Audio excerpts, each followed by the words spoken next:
Our next guest is a city councilman who represents Bed-Stuy and Crown Heights, two neighborhoods that are rapidly gentrifying but aren't on the Brooklyn double-decker bus tour route. He's here to talk about how Brooklyn's rising tide can be doing more to lift all boats. We welcome Robert Cornegy to 112BK. Thank you so much for having me. Thanks for being here. So let's talk a little bit about the Shared Economy Weekend initiative. This is coming up in June.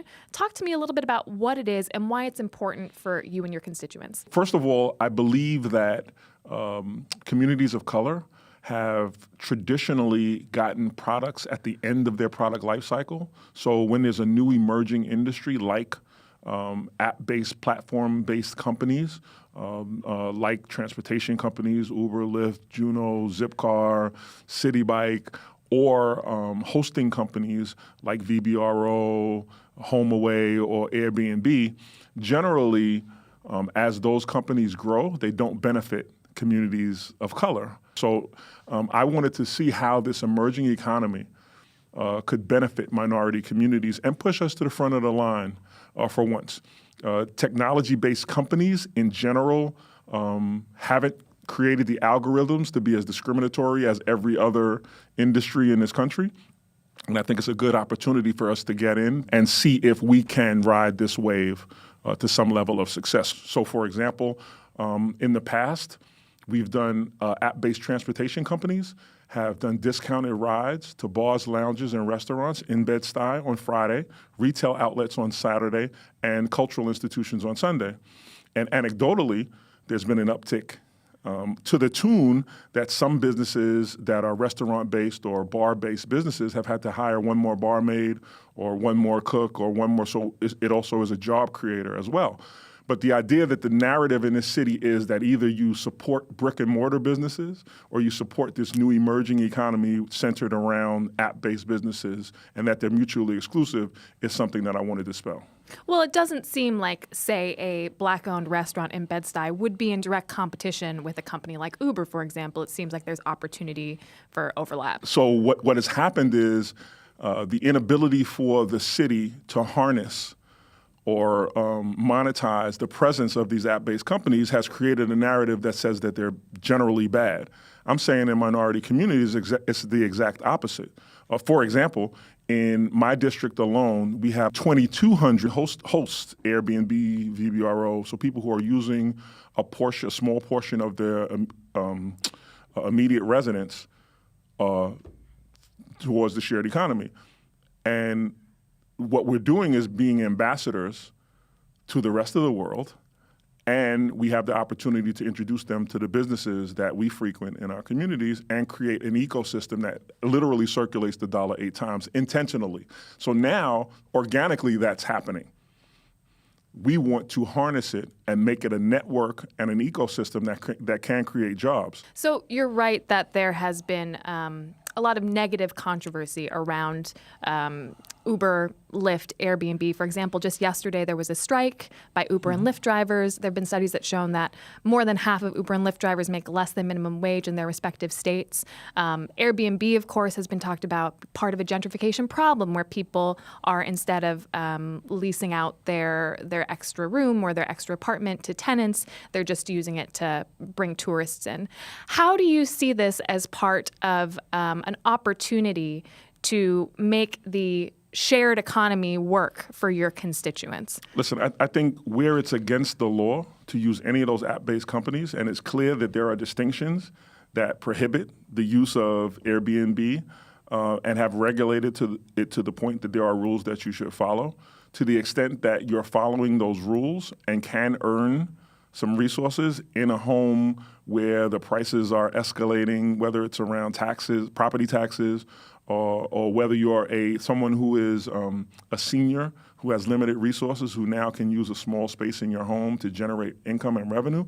I think you should have the opportunity to do that, but I think the entire community should benefit from that. So it shouldn't be these one-offs or isolated incidents. We can actually create an ecosystem. So for me, this has a three-pronged approach. It brings back the integrity of communities, because you can travel short distances in particular communities to enjoy the particular fare that's indigenous to that community. I think there's something to be said for that, right? So listen, a Starbucks on every corner isn't as beneficial as the local coffee house where you're going to get a Colombian cup of coffee, which is much stronger, and those kinds of things. I'd like to see us move back to that. It's great for tourism and hospitality.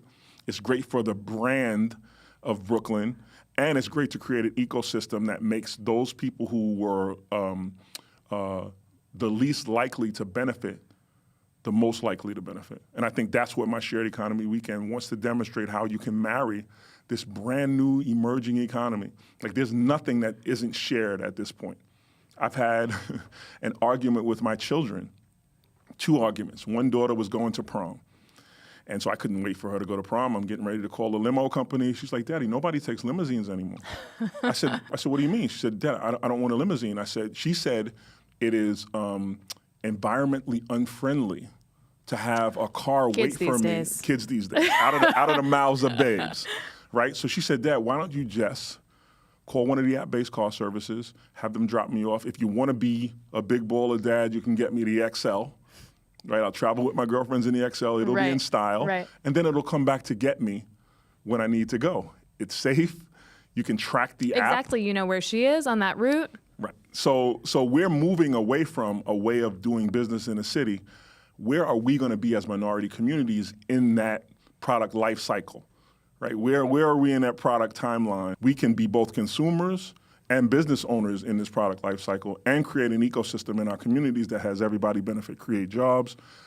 I want to explore that, which is why, I was very proud to be invited to MIT to have a discussion about the shared economy and whether or not it's truly a pathway to economic democracy. Mm-hmm. So it was a great discussion. First of all, it was graduate students and professors that I lectured in front of. And all of them either had app-based companies that could enhance this shared economy model. And this weekend, by the way, they invited me there because they think it's a model that's replicable in underserved communities around the world. Sure. So there were people there who had proposals already for products similar to what you're saying that could enhance that experience. So while I thought I was going there to lecture, I learned more about what we can do from younger folks and academics around this who don't have a stake in it other than from a social justice perspective.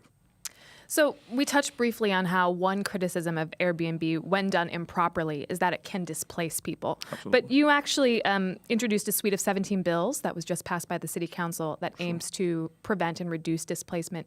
Can you talk to me a little bit about what these bills will change and why it's so important right now, especially for your communities? Right. So one of the bills I introduced is about buyouts. So what's happening now is in gentrifying communities, people are being offered buyouts to leave long-term sustainable affordable housing units. Sure. If you leave, sometimes they can jack the rent up. It can be taken off the market as an affordable unit. Someone came to my office who took a buyout, $10,000. They thought that was a lot of money. That wasn't even the first and last month's rent for them to move into a new place in the area that they were familiar with. Wow. And had they been advised that any unit you take after this one is going to be 4 times as much, and what the going market rate was, they had no idea and were displaced legally. So that's a legal displacement. They signed a document that said if you take this money, you'll move in a certain amount of time. My bill says that you have to give full disclosure about market rents and also about comparables in that area before someone signs and takes a buyout. So there's another check that they have to say that I read and understand that there is. Sure, informed consent. Exactly. So the suite of bills was centered around that premise, that people are being displaced and landlords are being somewhat unscrupulous by using every legal discourse or recourse that they have to do that. That's legal to do.